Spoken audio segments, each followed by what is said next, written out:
Here I have another mystery material, and as you can probably guess, it's more than just a black sheet of plastic. So let's get to it and see what it can do.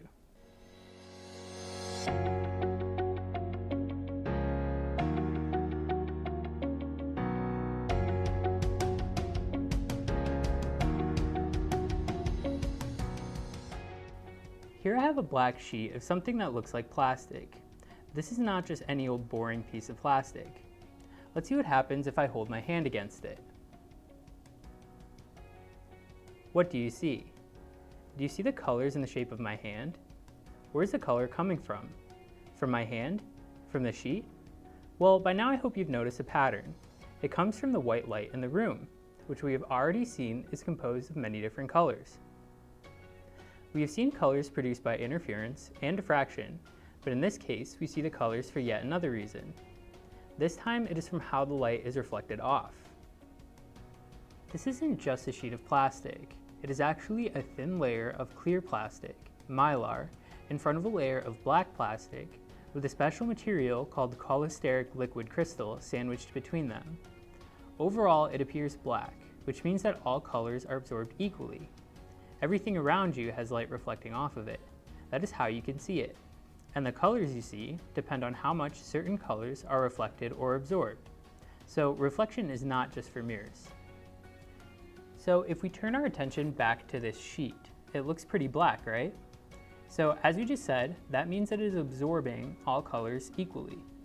However, at the right temperature, between 84 and 91 degrees Fahrenheit, the liquid crystal reflects specific colors in the white light. So it was the heat from my hand that caused the colors to be visible. When it is cold, it appears black. It turns red as it starts to warm, and when it gets really warm, it turns blue. And just as fast as it changed colors from the warmth of my hand, placing a cold object behind it can change the colors just as fast. So how does heat change the color that's reflected? Well, that magic material called cholesteric liquid crystal is made up of minuscule particles called molecules, which in this case look like little tiny rods. These molecules aren't just arranged any which way, but rather they line up neatly next to each other, forming an organized layer. However, these layers aren't totally flat like a piece of paper might be. When lots of these layers are stacked up on top of each other, they have slightly different orientations. This creates a twisting helical structure, which looks essentially like a spring, and you can kind of think of it as acting like one too. And when you look at a spring, the distance between layers of the spiral is called the pitch. As the material gets warmer, the layers get closer together, giving it a shorter pitch. When the light interacts with these layers, we see colors reflected, and the wavelength depends on the pitch of that spring-like structure. So a slightly warm material will reflect only the long wavelengths like red, while an even warmer temperature will give it a shorter pitch, reflecting shorter wavelengths like blue. This phenomenon is called selective reflection because the material reflects only one select color. Well, let me let you in on a secret.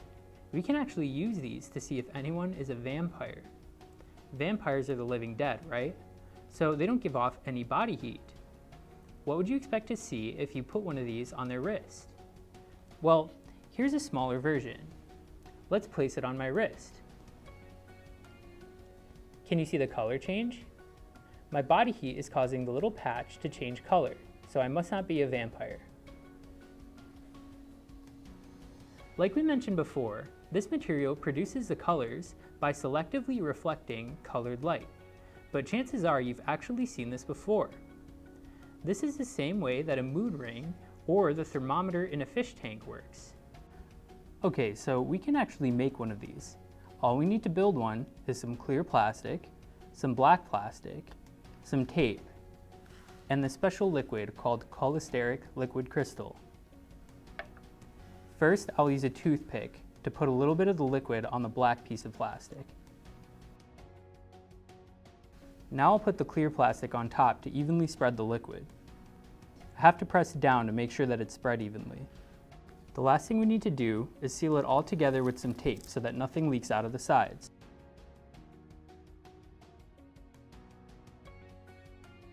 It takes a moment to settle in, but here you can see the colors start to show.